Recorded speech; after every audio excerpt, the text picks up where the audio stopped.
Is Alex Caruso off the trade market?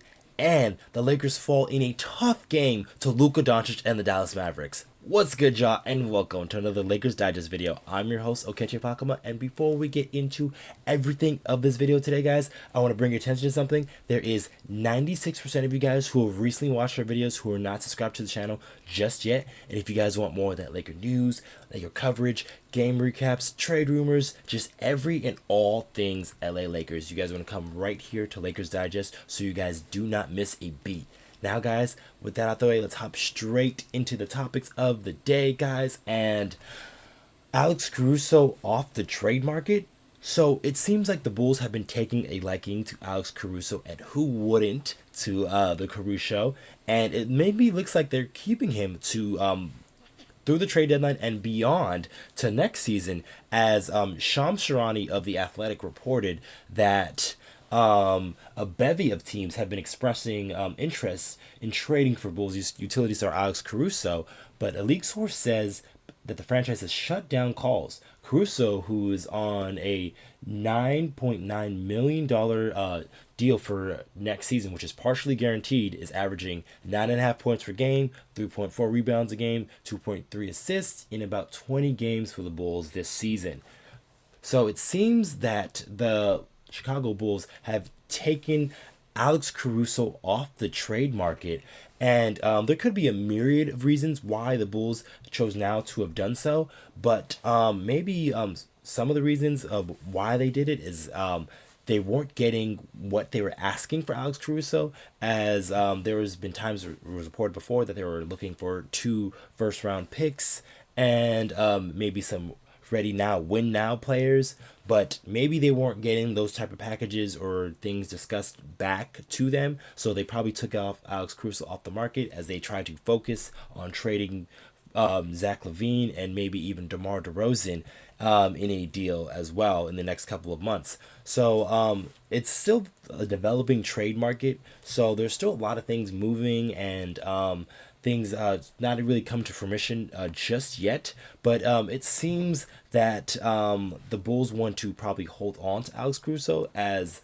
they said that he can be possibly like a tone setter for them, and it makes sense because this guy can be very good, very tenacious on the defensive end, and that can really be energetic for a lot of guys and a lot of teams on like how you want to play defense, and Alex Caruso can be a guy to sort of like lead that.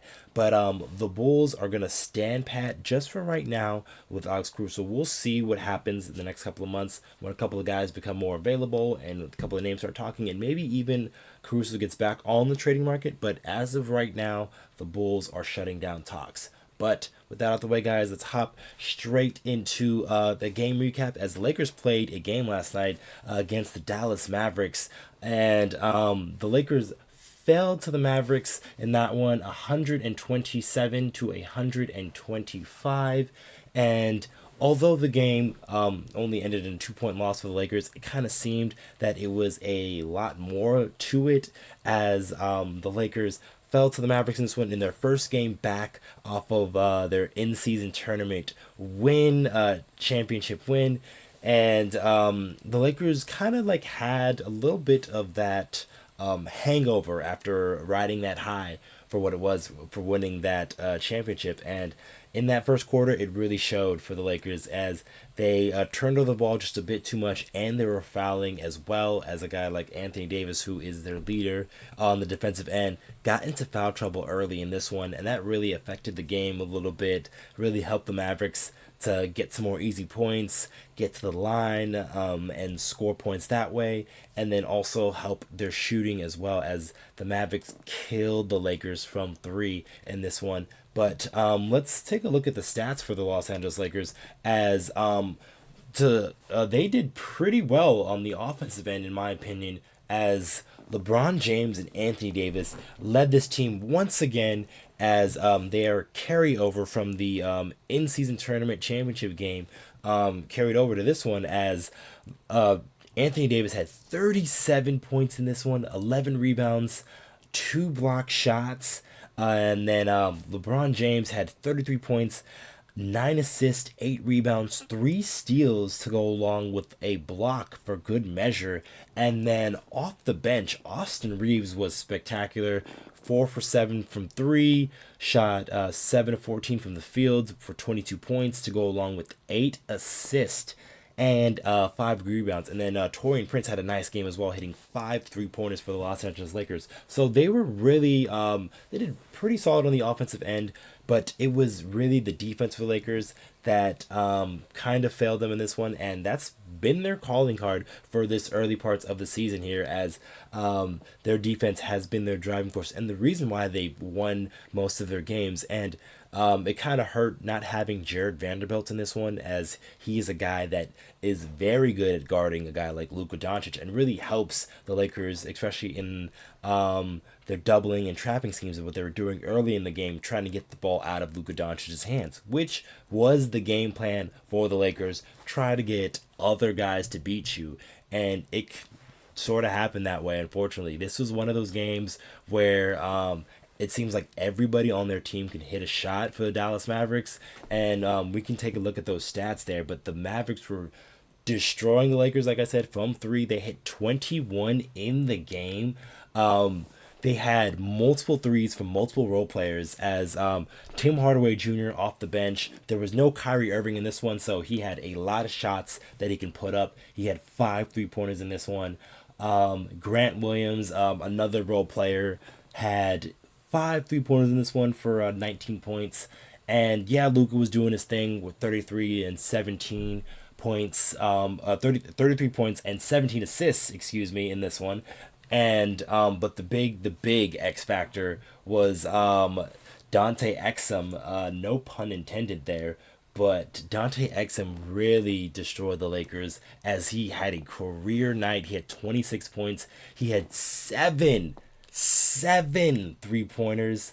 Dante Exum for the entire season had only hit 8 3-pointers, to give you that kind of context, and I think he only shot like 28 on the season. So he's never been a high volume 3-point shooter in his career, and this was just like his career night. So LeBron James and Anthony Davis said after the game, you kind of have to tip your hat to a guy who you forced to like take these shots, and he made those shots at a very high clip.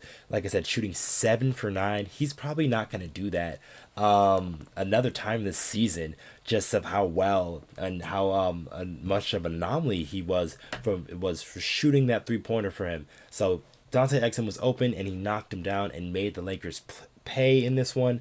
They were leaving him open, as they were trying to, like I said, double team Luka Doncic a lot and try to get the ball out of his hands and try to make other guys play make. And those other guys really drilled shots, because when you can get it was like 17 3-pointers between Grant Hill, Dante Exum, and Dante Exum, and Tim Hardaway Jr., all 3 of those guys combined for 17 3-pointers. And that's really going to kill the Lakers, especially when they're trying to throw everything in the kitchen sink at Luka Doncic. But the Lakers, although be it they had a nice offensive game, and there was a lot of things they did well, especially offensively. Defensively, they were just letting those guys hitting those open shots. And then early in the game, they were giving up a lot of points off turnovers. So a lot of lackadaisical in that first half. But that third quarter, that's really where the Lakers really made their push.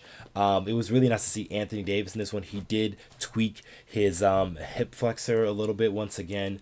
He said he tweaked it again in the in-season tournament championship game, but he felt it flare up once more in the Dallas Maverick game. And we'll see going forward for the Los Angeles Lakers, because like that's going to be my last point here, as there could be possibly a little bit of a tough stretch ahead for the Lakers, as this was the first game of a back-to-back. They are going to play the San Antonio Spurs tomorrow. Well, granted, I know the Spurs have been on this big losing streak.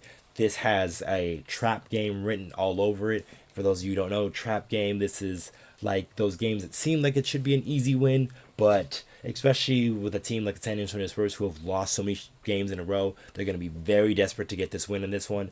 And we're not sure if Anthony Davis, LeBron James, and Jared Vanderbilt are going to play tomorrow. So it might be all hands on deck for the Los Angeles Lakers to see if they could win this next game here. Because if they don't have their main guys along with their top defensive guy, how it's going to look against the Spurs is going to be very wonky.